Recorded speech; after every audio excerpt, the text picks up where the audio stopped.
तकरीबन 1 साल पहले मैं कन्याकुमारी से कश्मीर तक पैदल चला। भारत जोड़ो यात्रा में लाखों लोग एक साथ मिलके चले। यात्रा में एक बहुत अच्छा सुंदर नारा चला, नफरत के बाजार में मोहब्बत की दुकान। मतलब एक लाइन में कांग्रेस पार्टी का पूरा जो मतलब है वो यात्रा में से एक लाइन में निकल आया। बीजेपी नफरत फैलाती है,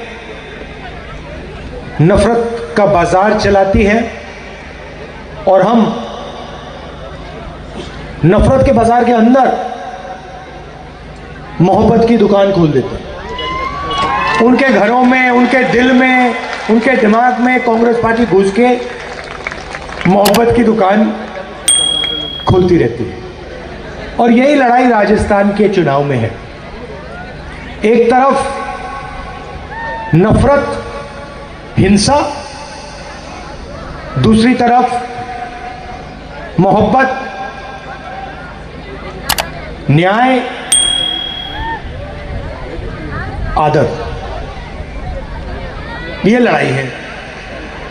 अब सवाल उठता है कि बीजेपी को, आरएसएस को नफरत फैलाने से, हिंसा फैलाने से क्या फायदा मिलता है? कुछ ना कुछ फायदा तो होता है। जब जेब कतरे किसी का जेब काटते हैं तो सबसे पहले वो क्या करते हैं, बता सकते हैं आप? मान लो 2 जेब कतरे किसी का जेब काटना चाहते हैं तो सबसे पहले क्या होता है? पहले एक जेब कतरा ध्यान इधर उधर करेगा, है ना? पहले वो आएगा, उसका पार्टनर जो होगा वो आएगा, कहेगा भैया उधर देखो, या बातचीत में लगा देगा। और पीछे से उसका दोस्त आएगा, ब्लेड से जेब काट देगा, पैसा निकाल ले जाएगा। तो ये बीजेपी के लोग जो हैं ये आपकी जेब काट रहे हैं। मोदी जी आपका ध्यान इधर उधर कराते हैं और अडानी पीछे से ठक मार के उठा ले जाता है। आपको पता भी नहीं लगता। कभी कभी आप देखते हो टीवी पे नरेंद्र मोदी भाषण दे रहे हैं, कभी कभी वो अमिताभ बच्चन शाहरुख खान को नचा रहे हैं, कभी ऐश्वर्या राय आ जाती है, वो नाचना शुरू कर देती है, कभी क्रिकेट की बात होती है, कभी हिंदू मुस्लिम की बात चलती है और आप लोगों का ध्यान इधर उधर जाता है। भाइयों और बहनों, लक्ष्य इनका एक ही है, आप में से पैसा कैसे निकाला जाए और वो अदानी जैसे अरबपतियों की जेब में कैसे डाला जाए, ये लक्ष्य। और आज मैं आपको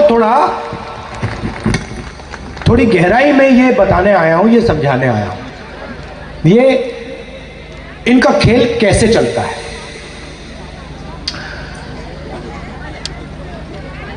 देश में पिछड़ों की आबादी कितनी है, कोई बता सकता है? हाँ, कम से कम 50% देश में पिछड़ों की आबादी है, ठीक है? आदिवासियों की कितनी होगी? तकरीबन 12% हिंदुस्तान में आदिवासियों की है और 15% दलितों की है। मगर सबसे बड़ी आबादी देश में पिछड़ों की है। अपने हर एक भाषण में पहले नरेंद्र मोदी आते थे, कहते थे मैं ओबीसी हूं। याद है आपको? याद है? हाँ, क्या पनौती पनौती पनौती, वो अच्छा भला वहां पे, अच्छा भला हमारे लड़के वहां पे वर्ल्ड कप जीत जाते, वो वहां पे पनौती हरवा दिया। टीवी वाले ये नहीं कहेंगे, टीवी वाले ये नहीं कहेंगे, मगर जनता जानती है। तो पहले कहते थे मैं ओबीसी हूं, हर भाषण में ओबीसी, पिछड़ा हूं, पिछड़ों का अपमान किया, मेरा अपमान किया, मैं पिछड़ा हूं। मैंने पार्लियामेंट हाउस में जाति जनगणना पर भाषण किया और मैंने कहा देखिए मोदी जी, देश में पिछड़े लोग कितने हैं यह पता लगाना है। जाति जनगणना को जल्दी से जल्दी कर देना चाहिए।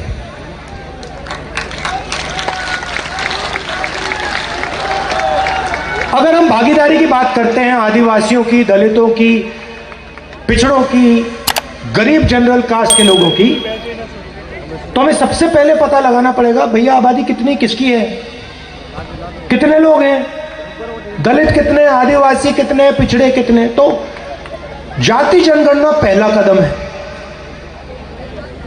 दूसरा कदम जो सोने की चिड़िया है, हिंदुस्तान जिसको सब लोग सोने की चिड़िया कहते हैं, दूसरा कदम यह है कि भाई इसमें जो धन है और जो धन बट रहा है कितना किसके हाथों में जा रहा है। ये दो कदम है अगर हम किसी को भागीदारी देना चाहते हैं। भाई और बहनों, जैसे ही मैंने जाति जनगणना की बात बोली ना, नरेंद्र मोदी के भाषण बदल गए। कहते हैं देश में सिर्फ एक जात है, गरीब, और कोई जात ही नहीं है। अरे भाई, अगर और कोई जात नहीं है तो आप ओबीसी कहां के?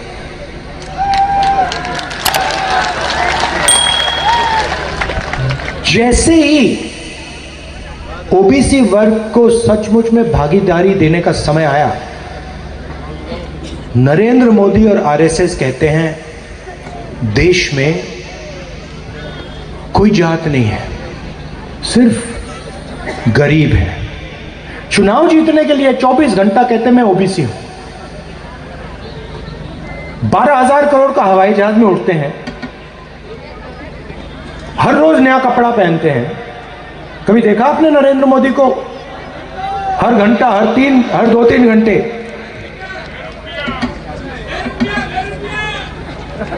करोड़ों रुपए का सूट पहनते हैं, चुनाव के लिए ओबीसी। और जब ओबीसी को भागीदारी देने की बात आई, युवाओं को, ओबीसी युवाओं को देश में भागीदारी देने की बात आई, तो नरेंद्र मोदी जात ही नहीं है, एक ही जात है। अब सवाल क्या है, मैं आपको बताता हूं। सवाल यह है कि देश को चलाने में ओबीसी, दलित, आदिवासियों की कितनी भागीदारी है। अब आप जानते हो कि देश को आईएएस अफसर चलाते हैं। किसी भी बच्चे से आप पूछ लो क्या बनना चाहते हो, कहेंगे भैया हम तो आईएएस में जाना चाहते हैं। क्यों? देश को वो चलाते हैं, हर बच्चा जानता है। 90 आईएएस अफसर दिल्ली की सरकार को चलाते हैं। एमपी नहीं चलाता, एमएलए नहीं चलाता। नरेंद्र मोदी हिंदुस्तान के प्रधानमंत्री 90 लोगों के साथ मिलकर सरकार को चलाते हैं। आप देख लीजिए बीजेपी के मंत्रियों का चेहरा देख लीजिए, पार्लियामेंट में आपको दिखेंगे। नरेंद्र मोदी जी उनको कोई काम नहीं देते, उनको वापस वहां बैठा रखा है, एमपी को, मंत्रियों को बैठा रखा है। असलियत में नरेंद्र मोदी और 90 लोग देश को चलाते हैं। तो मैंने पार्लियामेंट में सवाल पूछा, अगर ओबीसी की भागीदारी है तो 90 में से ओबीसी कितने, 90 में से दलित कितने, 90 में से आदिवासी कितने? ओबीसी की आबादी 50% है, कम से कम 90 में से 45 ओबीसी होने चाहिए। और अगर 100 रुपए खर्च हो रहे हैं तो 50 रुपए ओबीसी अफसरों को खर्च करने चाहिए। सिर हिला रहे हैं आप, बात तो सही है ना? अगर बजट में 100 रुपए खर्च हो रहे, आदिवासियों की आबादी 15% है, ठीक है, तो कम से कम 10% खर्चा तो ओबीसी अफसरों का होना चाहिए। सच्चाई क्या है? सच्चाई है कि 90 में से सिर्फ 3 अफसर ओबीसी वर्ग के हैं। और अगर हिंदुस्तान की सरकार 100 रुपए खर्च करती है तो ओबीसी अफसर 5 रुपए उसमें से खर्च करते हैं। तो ओबीसी का कोई भागीदारी नहीं है, सरकार चलाने में कोई भागीदारी नहीं है। अब अगर आप इस बात से हैरान हुए तो फिर आदिवासी की सुन लो, दलितों की सुन लो। 90 में से 3 आदिवासी अफसर हैं और 100 रुपए में से 10 पैसे का निर्णय आदिवासी अफसर लेते हैं। तो यह सवाल मैंने उठाया और सारे के सारे बीजेपी के लोग चुप हो गए, चुप हो गए। और नरेंद्र मोदी के मुंह से ओबीसी शब्द गायब हो गया। बोलते नहीं अब ओबीसी, मैं ओबीसी हूं, अब नहीं बोलेंगे। क्यों? क्योंकि हो क्या रहा है, उनकी योजना के बारे में आपको बताना चाहता हूं। बीमा योजना को लीजिए। बीमा योजना में 35,000 करोड़ रुपए सरकार के लगते हैं। पैसा कहां से आता है? जीएसटी से आता है। सही बात? अब आपने वो सफेद शर्ट पहनी हुई है, जितना पैसा आप उस शर्ट के लिए दोगे जीएसटी में, उतना ही पैसा अदानी देगा अगर वो उस शर्ट को खरीदेगा। आप 1 लीटर आदिवासी युवा मोटरसाइकिल में 1 लीटर पेट्रोल भरता है, जितना पैसा उसके जेब से निकलता है उतना ही पैसा अदानी जी के जेब से निकलेगा अगर वो 1 लीटर पेट्रोल खरीदेगा। तो ओबीसी कौन, तो जीएसटी कौन देते हैं? गरीब जनरल कास्ट के लोग, आदिवासी, दलित और पिछड़े लोग। अब फसल बीमा योजना में 35,000 करोड़ रुपए आया, जीएसटी से आपने दिया 20,000 करोड़ रुपए हिंदुस्तान की सरकार ने फसल बीमा योजना में डाला। 10,000 करोड़ रुपए सरकार, स्टेट की सरकारों ने फसल बीमा में डाला और 5,000 करोड़ रुपए हमारे किसानों ने फसल बीमा योजना में डाला। नरेंद्र मोदी जी ने 35,000 करोड़ रुपए 16 कंपनियों को पकड़ा दिए। 16 को, 17 को नहीं, 16 को। ये लो 35,000 करोड़ रुपए, किसका पैसा? जीएसटी का पैसा, दलितों का, आदिवासियों का, पिछड़ों का, गरीब जनरल कास्ट का। उन 16 कंपनी में आपको ना एक आदिवासी मिलेगा, ना एक दलित मिलेगा, ना एक ओबीसी मिलेगा। तो मेरा कहना है, नरेंद्र मोदी जी की योजना में जीएसटी से पैसा लिया जा रहा है, आपके जेब से पैसा लिया जा रहा है और हिंदुस्तान के सबसे बड़े उद्योगपतियों को दिया जा रहा है। जब बीमा लेने का समय आता है, किसान जाता है, कहता है भैया मेरा खेत बर्बाद हो गया, ओला गिर गया, ज्यादा पानी आ गया, तूफान आ गया। लोग ऐसे होंगे जिनको इलाज की जरूरत पड़ी, किसी को कैंसर हुआ होगा, किसी को दिल का दौरा पड़ा होगा, चोट लगी होगी। यहां पे किसी ने इलाज के लिए 1 रुपया दिया? फ्री में, फ्री में 25 लाख रुपए इलाज मुफ्त है। तो ये पैसा कहां जा रहा है? ये पैसा अदानी की जेब में तो नहीं जा रहा ना। ये पैसा पिछड़ों के जेब में जा रहा है, दलितों के जेब में जा रहा है, आदिवासियों के जेब में जा रहा है, गरीब जनरल कास्ट के लोगों में जा रहा है। वो कहते हैं मोदी की गारंटी। आपको 15 लाख रुपए मिल गए नरेंद्र मोदी गारंटी वाले। जब यहां पे आपकी गाय की बीमारी आई थी, लंपी कहते हैं उसको, बीजेपी वालों ने डिक्लेयर ही नहीं किया। वो 24 घंटे गौ माता की बात करते हैं, मगर जब गौ माता बीमार हुई तो मदद किसने की? कांग्रेस पार्टी। तो ये गौ माता का प्रयोग करते हैं, मगर जब गौ माता को इनकी जरूरत होती है तो बीजेपी वाले नहीं दिखेंगे, गायब हो जाएंगे। मुझे आप बताओ, नोटबंदी से हिंदुस्तान के किसी गरीब व्यक्ति को फायदा हुआ? जीएसटी से किसी गरीब व्यक्ति का फायदा हुआ? नरेंद्र मोदी ने 14 लाख करोड़ रुपए 10-15 उद्योगपतियों का माफ किया। मतलब 14 लाख करोड़ रुपए अरबपतियों में माफ किए। उसमें मुझे ओबीसी दिखा दो, दलित दिखा दो, आदिवासी दिखा दो, कहां है वो? एक भी नहीं उसमें। हम किसान का कर्जा माफ करते हैं 50% ओबीसी को, 14% दलित को, 12% आदिवासी को सीधा। हम स्वास्थ्य की योजना लाते हैं, सीधा ओबीसी की जेब में पैसा। तो ओबीसी की सरकार, दलितों की सरकार, आदिवासियों की सरकार हम चला रहे हैं। वो अरबपतियों में चला रहे हैं, अदानी की चला रहे हैं। अब हमने राजस्थान में 7 गारंटी की हैं। इसमें आप मुझे बता दो, अदानी को किस गारंटी से फायदा मिल रहा है? बता दो मुझे। एक हमारी योजना नहीं है जिसमें अदानी जैसे लोगों को फायदा हो रहा है।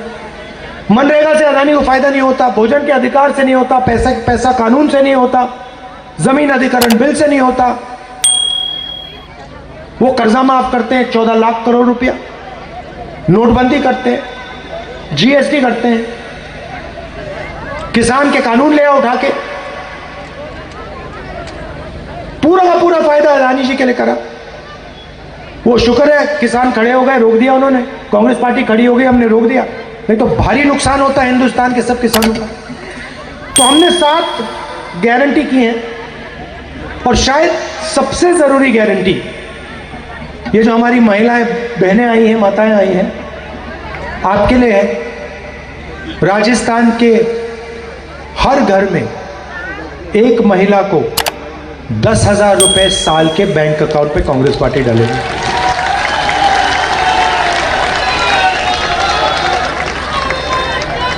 आज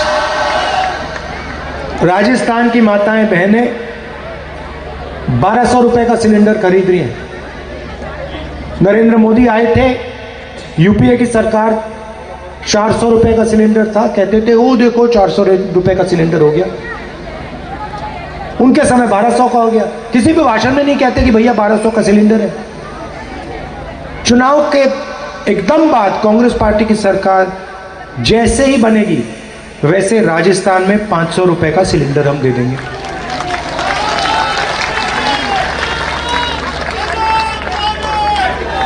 शिक्षा के लिए हमने अंग्रेजी स्कूल का जाल बिछा दिया। हम चाहते हैं कि राजस्थान का हर युवा अंग्रेजी बोले। वो कहते नहीं भैया अंग्रेजी मत सीखो, हिंदी बोलो। हिंदी में कोई कमी नहीं है, हिंदी सीखनी चाहिए। राजस्थान में, उत्तर प्रदेश में, मध्य प्रदेश में आपको काम करना हो किसी से बात करना हो, बिजनेस चलाना हो, हिंदी में चलेगा। मगर अंग्रेजी भी बहुत बड़ा हथियार है। आपको किसी विदेशी टूरिस्ट से बात करनी है, टूरिस्ट का बिजनेस खोलना है, टूरिज्म का बिजनेस खोलना है, कॉल सेंटर में काम करना है, आईटी का काम करना है, इंजीनियर बनना है, तो अंग्रेजी की जरूरत है। ये सच्चाई है। अब आप उनसे पूछो, अमित शाह से पूछो, गडकरी जी से पूछो, राजनाथ सिंह से पूछो कि भैया आप कहते हो 24 घंटा की अंग्रेजी नहीं बोलनी चाहिए, हिंदी बोलनी चाहिए। आपके बच्चे कौन से स्कूल में पढ़ते हैं? English medium. तो ये चाहते हैं कि इनके बच्चे इंग्लिश मीडियम में पढ़ें, इनके बच्चे अरबपति बने और जीएसटी का पैसा सीधा इनके जेब में जाए। हम चाहते हैं कि किसान का बेटा इंग्लिश बोले, मजदूर का बेटा इंग्लिश पढ़े, विदेश में जा पाए अगर जाने की जरूरत हो, हवाई जहाज में पायलट बने, हवाई जहाज को उड़ाए, टूरिज्म का बिजनेस खोले। ये फर्क है। इसीलिए हमने पूरे राजस्थान में अंग्रेजी स्कूल का जाल बिछा दिया और हम चाहते हैं कि राजस्थान का हर बच्चा अंग्रेजी में दिल खोल के बोले और जो भी उसका सपना है, बड़ा सा बड़ा सपना, वो उसको पूरा करे। आखिरी बात, हमारे जो सरकारी कर्मचारी हैं उनको ओपीएस मिलता था, बीजेपी ने छीन लिया। आपका जो था वो उन्होंने छीन लिया। क्यों? अदानी जी को पैसा देना है। सबकी जेब काटते हैं ये, किसानों की, मजदूरों की, सरकारी ऑफिसर्स की, सबकी जेब काटते हैं। तो हमने राजस्थान के सरकार के अफसरों को फिर से ओपीएस दिया। भाइयों और बहनों, पैसे की देश में कोई कमी नहीं है। सिर्फ सवाल यह है पैसा गरीबों की ओर जाएगा या अरबपतियों को मिलेगा। और दो तरीके की सरकार होती है, एक कांग्रेस पार्टी की जो गरीबों की मदद करती है, किसानों की मदद करती है, कमजोर लोगों की मदद करती है, और दूसरी उनकी सरकार, अरबपतियों की सरकार, मीडिया वाली सरकार। आपने टेलीविजन पे आप नरेंद्र मोदी का चेहरा 24 घंटे देखते हो। आपने टीवी पे कभी किसी किसान का चेहरा देखा है? किसी किसान को शिकायत करते हुए, किसी बेरोजगार युवा को, किसी मजदूर को आपने टीवी पे बात करते हुए कभी देखा? क्योंकि टीवी उनका है ही नहीं। अगर टीवी किसानों का होता, मजदूरों का होता, छोटे दुकानदारों का होता, राहुल गांधी का, कारगे जी का चेहरा 24 घंटा टीवी पे आपको दिखता। तो आपके सामने बड़ा निर्णय है, कांग्रेस पार्टी की सरकार बनानी है, बीजेपी की सरकार बनानी है। अगर आप बीजेपी को समर्थन दोगे, जो भी कांग्रेस पार्टी ने आपके लिए किया, चाहे वो ओपीएस हो, किसानों के लिए जो किया वो, गैस सिलेंडर, स्वास्थ्य योजना, सारा का सारा बीजेपी छीन के अदानी को दे दी। जाति जनगणना नहीं होगी, ओबीसी को, दलितों को, आदिवासियों को अधिकार नहीं मिलने वाला। हमने निर्णय ले लिया है, राजस्थान की सरकार आएगी, पहला काम जाति जनगणना राजस्थान में, उसके बाद दिल्ली में जाति जनगणना। ये मैं आपसे कहने आया था। आपने इतने प्यार से मेरी बात सुनी, दिल से आपका धन्यवाद करता हूं। नमस्कार, जय हिंद।